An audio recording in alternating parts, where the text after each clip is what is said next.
विनेश को तो चुनाव लड़ना है। जी हां दोस्तों, ये हम नहीं बल्कि सोशल मीडिया पर वो लोग कह रहे हैं जो विनेश के समर्थक हैं। दरअसल पिछले कुछ दिनों से इस खबर ने जोर पकड़ी है कि विनेश फोगाट आगामी हरियाणा विधानसभा चुनाव लड़ सकती हैं। और जैसे जैसे चुनाव का समय नजदीक आ रहा है, कई मीडिया रिपोर्ट्स इस बात का दावा कर रहे हैं कि विनेश अब सियासत में अपनी किस्मत आजमा सकती हैं। पेरिस ओलंपिक में महज 100 ग्राम वजन के चलते डिस्क्वालीफाई हुई रेसलर विनेश फोगाट नई पारी की शुरुआत कर सकती हैं। बीते रविवार को विनेश ने अपना 30वां जन्मदिन मनाया। रोहतक में एक बड़े समारोह का आयोजन किया गया। इसमें सर्वखाप पंचायत ने विनेश को गोल्ड मेडल देकर सम्मानित किया, ठीक वैसे ही जैसे एक ओलंपियन मेडलिस्ट को सम्मान दिया जाता है। और इसी मौके पर विनेश ने एक ऐसा बड़ा बयान दिया, इससे उनके चुनावी मैदान में उतरने के संकेत मिल गए। तो क्या है पूरा मामला, आइए आपको बताते हैं। पेरिस से भारत लौटने के बाद रेसलर विनेश फोगाट को लगातार लोगों का प्यार मिल रहा है। हरियाणा में जहां भी वो जा रही हैं, उन्हें सम्मान मिल रहा है। इसी कड़ी में उनके जन्मदिन के मौके पर सर्वखाप पंचायत ने रोहतक में विनेश को शुद्ध सोने से बना करीब 5 तोले का एक गोल्ड मेडल पहनाकर सम्मानित किया, जिसकी कीमत करीब 4 लाख रुपए है। वहीं इस मौके पर विनेश भावुक हो गई। उन्होंने कहा कि मुझे अच्छा लग रहा है कि अपने लोग साथ खड़े हैं, इससे बड़ा कुछ और हो ही नहीं सकता। मेरे पापा जो आज नहीं हैं, वो बहुत खुश होंगे। उनकी बेटी अब देश की बेटी बन गई है। मैं अपनी माँ का भी धन्यवाद देती हूँ, जिन्होंने मुझे इतनी हिम्मत दी और संघर्ष कर मुझे इतना ताकतवर बना दिया कि मैं किसी भी संघर्ष या स्थिति से हार कर नहीं निकलूंगी। मेरी लड़ाई खत्म नहीं हुई है, मेरी लड़ाई अभी बाकी है। बेटियों की मान सम्मान की लड़ाई चल रही है। ओलंपिक मेडल से बड़ा हमारे लिए अपनी माँ बहनों का सम्मान है। हमारी छोटी बहनें जब भी खेलती हैं तो उन्हें देखकर ये लगता है कि इनका भविष्य कैसा होगा। मैं हमारी छोटी बहनों को विश्वास दिलाना चाहती हूँ कि कुश्ती से घबराना नहीं है। आपके सामने आपकी बहन खड़ी है जो आपके लिए रास्ता साफ करेंगी। जी हाँ, मेरी लड़ाई खत्म नहीं हुई है, मेरी लड़ाई अभी बाकी है। लोग इस बयान को विनेश का सियासी संदेश मान रहे हैं, क्योंकि बीते दिनों ही विनेश ने हरियाणा के पूर्व सीएम भूपेंद्र सिंह हुड्डा से मुलाकात की है।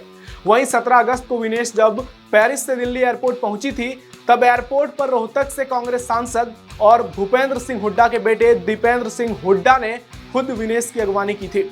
और वो कई घंटों तक रोड शो के दौरान उनकी ओपन गाड़ी में ही मौजूद रहे थे। तभी से इसके सियासी मायने निकालने शुरू हो गए थे और अब इसके तार सीधे विधानसभा चुनाव से जोड़े जाने लगे हैं। कहा जा रहा है कि विनेश अपनी चचेरी बहन और बीजेपी नेता पहलवान बबीता फोगाट के खिलाफ चरखी दादरी से चुनाव लड़ सकती हैं। हालांकि अभी बबीता के टिकट पर भी मुहर नहीं लगी है।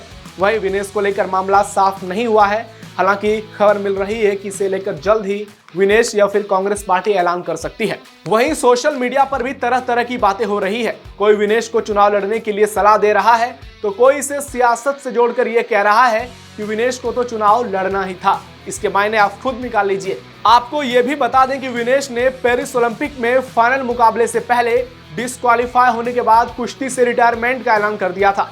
लेकिन कुछ दिनों बाद ही उन्होंने अपने सोशल मीडिया इंस्टाग्राम पर एक पोस्ट डालकर इस पर पुनर्विचार करने की बात कही। वहीं से लेकर 17 अगस्त को जब मैंने दिल्ली एयरपोर्ट पर उनकी दोस्त और पूर्व रेसलर साक्षी मलिक से सवाल पूछा था, तो उन्होंने भी इस फैसले पर विचार करने की बात कही थी। वो सोच विचारेगी, अभी अपने देश वापस लौटी है, भावुक है तो बताएगी। लेकिन अगर वो सियासत में आती है तो एक साथ कुश्ती और सियासत कैसे होगा, इसका जवाब आने वाले दिनों में मिलेगा। हालांकि देश में कई ऐसे खिलाड़ी हैं जो सियासत में भी हैं और खेल में भी। हाल ही में पेरिस ओलंपिक में गई भारतीय शूटर श्रेयसी सिंह बिहार की जमुई सीट से बीजेपी के विधायक हैं और उन्होंने पेरिस ओलंपिक में भारतीय दल की अगुवाई की। अगर लोकसभा चुनाव के परिणाम देखें और हाल के तमाम सर्वे, तो बीजेपी के लिए हरियाणा की राह आसान नहीं होने वाली है। ऐसे में विनेश फोगाट अगर कांग्रेस के टिकट पर चुनाव लड़ती हैं, तो इसका प्रभाव न सिर्फ चरखी दादरी और रोहतक तक पड़ेगा, बल्कि कांग्रेस महिला सम्मान से जोड़कर विनेश को पूरे हरियाणा में मुद्दा बनाएगी और इससे बीजेपी के लिए चुनावी मैदान में दिक्कतों का पहाड़ खड़ा हो सकता है। और पार्टी को इससे निजात पाने के लिए कौन सी बड़ी रणनीति बनानी होगी, इसका कोई सिर पैर फिलहाल नजर नहीं आ रहा है, क्योंकि ब्रजभूषण शरण सिंह पर अब तक कोई बड़ी कार्रवाई होती नहीं दिखी है, जिसे लेकर विनेश और उनके समर्थक कई गंभीर आरोप लगाते हैं। कुल मिलाकर अगर विनेश चुनाव लड़ती हैं तो हरियाणा में बीजेपी के लिए आने वाला समय बेहद मुश्किल हो सकता है। फिलहाल इतना ही। स्पोर्ट्स की ऐसी ही तमाम खबरों के लिए आप जुड़े रहिए श्रेष्ठ यूपी के साथ। यूपी की हर खबर देखने और उनसे अपडेट रहने के लिए हमारे चैनल श्रेष्ठ यूपी को सब्सक्राइब और लाइक करें। साथ ही बेल आइकन को दबाना ना भूलें, जिससे हमारे हर वीडियो की जानकारी आप तक पहुंचती रहे।